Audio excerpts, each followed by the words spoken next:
నమస్కారం friends. America ఉన్న పెద్ద కంపెనీ అన్నీ ఇండియాకి వచ్చేట్టుగా దాన్ని ఏమంటారు, ఫ్యామింగ్ అంటారు. ఫ్యామింగ్ అంటే ఎఫ్ అంటే ఫేస్బుక్, ఏ అంటే యాపిల్, ఏ అంటే అమెజాన్, ఎం అంటే మైక్రోసాఫ్ట్, ఎన్ అంటే నెట్ఫ్లిక్స్, జీ అంటే గూగుల్. ఈ 5 కంపెనీలు టోటల్గా ఇండియాకి వచ్చేట్టుగా వాళ్ళు ప్లాన్ చేస్తున్నారు. ఆల్రెడీ 2 lakh square feet హైదరాబాద్లో ఒక కంపెనీ చూసింది. అది మైక్రోసాఫ్ట్, అమెజాన్ తెలియదు. ఇంకోటి బెంగళూరులో యాపిల్ ఆల్రెడీ 1000 crores ఇన్వెస్ట్ చేయడానికి ప్లాన్. అంటే మొత్తం ఇక్కడ సైట్ ఫ్రమ్ కొత్త రిజిస్ట్రేషన్ కంపెనీ నుంచి స్టార్ట్ అవుతుంది ఇక్కడ. అంటే వాళ్ళకి ఏమైనా ఇండియన్స్ తీసేయమని చెప్పాడు మన Trump. Middle manager and executive లెవెల్లో ఉన్నారు మన వాళ్ళు. ఎందుకంటే వర్క్ బాగా చేస్తారని వాళ్ళని తీసుకెళ్ళారు అనమాట. మన సీఈఓ చూస్తే ఇండియనే, గూగుల్ సీఈఓ. సో వాళ్ళందరినీ ఇక్కడికి ఇండియన్స్ పంపించే అంటున్నాడు ఆయన మొత్తానికి. సో వాళ్ళు ఏమన్నారంటే మాకు ట్రంప్ వద్దంటున్నారు, ఇండియా ముద్దంటున్నారు వాళ్ళు. అర్థమైందని. సో అలా జరుగుతుంది అక్కడ. ఇది ప్రస్తుతానికి. ఇంకోటి జిఎస్టీ వల్ల కార్లు సేల్స్ లాస్ట్ మంత్ అంటే దీపావళి 21st అనౌన్స్ చేస్తామని చెప్పాడు. అప్పటి నుంచి ఇండిపెండెన్స్ డే నుంచి కొంచెం ఈ నెల కొంచెం కార్లు ఇదన్నీ 2 lakhs కార్స్ అన్నీ తగ్గాయి సేల్స్.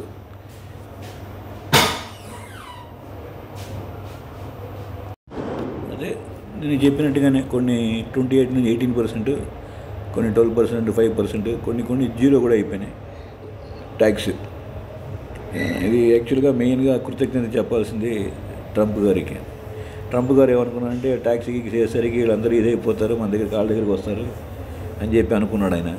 కానీ ఇక్కడ దీపావళి ముందు ఎందుకు చేశారంటే అది కూడా చెప్తాను. దీపావళి ముందు మొత్తం ఇండియా మొత్తం ఒక పండుగ చేసినది. సో పర్చేస్ పవర్ భయంకరంగా ఉంటుంది, టర్న్ ఓవర్ భయంకరంగా ఉంటుంది, కొన్ని లక్షల కోట్లు ఉంటుంది. సో ఇప్పుడు తగ్గించామనుకోండి ప్రజలు భయంకరంగా ఇంకా 10 రూపాయలు కొనేది 20 రూపాయలు కొంటారు, 1000 రూపాయలు కొన్న 2000 కొంటారు, 1,00,000 కొన్న 2 లక్షలు కొంటారని చెప్పేసి సైలెంట్గా ట్యాక్స్ నేను మీటింగ్ అయినట్టు అనౌన్స్ చేశారు.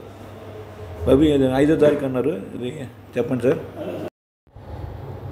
ఇప్పుడు జిఎస్టీ తగ్గించడం వలన ఎందుకు తగ్గించారు అని ఎప్పటి నుంచో అపోజిషన్ ఉంది. ఇది మన కాంగ్రెస్ మెయిన్ 7 ఏళ్ళు అయింది జిఎస్టీ వచ్చి. అంతకుముందు సేల్స్ ట్యాక్స్, సెంట్రల్ ట్యాక్స్ అని ఉండేది. సో అన్నీ ఒక చేద్దాం జిఎస్టీ చేశారు. అపోజిషన్ ఎప్పుడైనా ఎలక్షన్ వచ్చే ముందు ఇది జిఎస్టీ ఉండకూడదు అని. కానీ జిఎస్టీ ఇప్పుడు తగ్గించడం వలన ఏంటి దానివల్ల లాభం? ఇప్పుడు కొత్తగా ఏంటి, అంతే ఎప్పుడు ఉండేదే కదా. కానీ అలా కాదు. ఇప్పుడు జిఎస్టీకి ఒకప్పుడు 5%, 18%, 28%, అలా ఏదో 9%, అది కాకుండా సెస్ అనుకుంటూ ఉంటుంది. దానికి మళ్ళీ 0.1% అలా పడేది. సో అప్పుడు ఏంటంటే సపోజ్ ఒక వ్యాపారి 30% ప్రాఫిట్ పెట్టుకున్నాడు అనుకోండి, ఇలా 20%, 30 ఎవడ వెళ్ళడు అసలు. 20% ప్రాఫిట్ పెట్టుకుంటే ఎక్కడ పోతుందండి? సో ఇప్పుడు ఏం చేసాయంటే తగ్గించిన మన దగ్గర 10% అన్నింటిలో ఆల్మోస్ట్ ఇప్పుడు 2 5 and 18%. మిగతా కొన్నింటికి 0 చేసాడు. మన డైలీ వాడుకునే ప్రోడక్ట్స్ ఏది పేస్ట్ అన్నిటికి 0 చేసాడు. కాస్ట్లీ ఏంటంటే కాస్ట్లీ ఏంటంటే కాస్ట్లీ ఎప్పుడు కాస్ట్లీ ఉంది, మనకు అనవసరమైన కాస్ట్లీగా ఉంది. పాన్ బరాకు 40% ఎవడు తిండు. ఇది మన ఏంటంటే కూల్ డ్రింక్స్ 40%. ఎందుకు మనకి? అక్కడ తాగుతాడు ఎవడో, ఒక 10 మందిలో 5 మంది తాగుతారు అంతే. సో అవన్నీ 40% అలాగే పెట్టాడు. ఇంకా అలా పెట్టడం కాదు, సారీ 28% సంథింగ్ ఎంత దాన్ని 40% చేశాడు.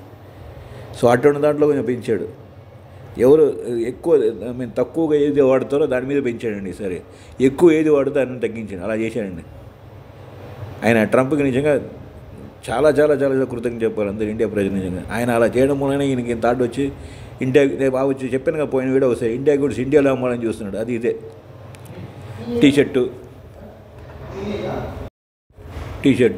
ఇలాగన్నీ ఇండియా గుడ్స్ ఇండియాలో అమ్మని చెప్పాను కదా. అలాగే దానికి ఇప్పుడు నాంది పలికాడు, అయిపోయింది.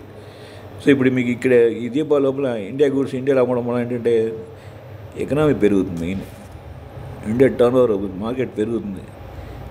చాలా ఒకటి కాదు, నాకు తెలిసిన రీజన్ నాకు తెలిసిన ఆర్జన్ చెప్తున్నాను. మిగతా వాళ్ళు చాలామంది చెప్తున్నారు, చాలా చాలా రకాలుగా చెప్తున్నారు.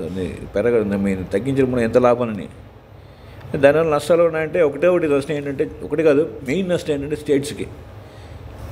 దగ్గర దగ్గర నాకు తెలిసి నేను ఉన్నంత 40 కోట్ల వరకు స్టేట్స్కి లాస్ వస్తుందంటాను. అంటే 28% ఉన్నప్పుడు ఒక అమౌంట్ వచ్చేది, ఇప్పుడు 18% అంటే స్టేట్స్కి వచ్చేసి 10% తగ్గినట్టే కదా. స్టేట్స్కి భయంకర, తమిళనాడు స్టేట్గా, ఆంధ్ర స్టేట్స్కి అందరికీ డెఫినెట్గా లాస్. బట్ మిడిల్ క్లాస్ మామూలు సాదా ప్రజలు మంచి లాభం పొందారు దీంట్లో. స్టేట్స్కి డెఫినెట్గా లాస్ ఉంటుంది. అది నాకు తెలిసి 40 కోట్ల వరకు నేను విన్నాను. అంటే అది మనం చూడొచ్చు, వినక్కర్లా. ఒక లక్షకి 28,000 వేసేవారు, ఇప్పుడు లక్షకి 18,000. అంటే 10,000 రూపాయలు లాస్ అయినట్టే కదా స్టేట్ గవర్నమెంట్, 10,000. సో ఆ పెద్ద చూసుకున్నప్పుడు ఎంత లాస్ ఉన్నాయి, 50 కోట్ల దాకా వస్తుంది. అది వాళ్ళు దాన్ని వచ్చే అమౌంట్ మామూలుగా ఈ ఫ్రీ వాటికి యూస్ చేస్తున్నారు, ఫ్రీ స్కీమ్స్కి. ఇప్పుడు గవర్నమెంట్ అది తగ్గుతుంది, ఇప్పుడు దానికే చేస్తారు. మళ్ళీ తిమ్మిని బొమ్మ చేసినట్టుగా ఏం చేస్తారు మోడీ గారు సాధారణ వ్యక్తి కాదు. ఒక్క నిమిషం సార్, ఇవాళ డిస్టర్బెన్స్ ఎక్కువగా ఉంది సార్, తొందరగా ఫినిష్ చేస్తాను దీన్ని. సో ఇదేనమాట, ప్రజలు ఉపయోగపడ్డారు, స్టేట్స్ నష్టపడ్డారు. ఇది కన్క్లూషన్, అది నా ఒక కన్క్లూషన్. ఇదే దానికైనా చేస్తాడు మోడీ గారు డెఫినెట్గా.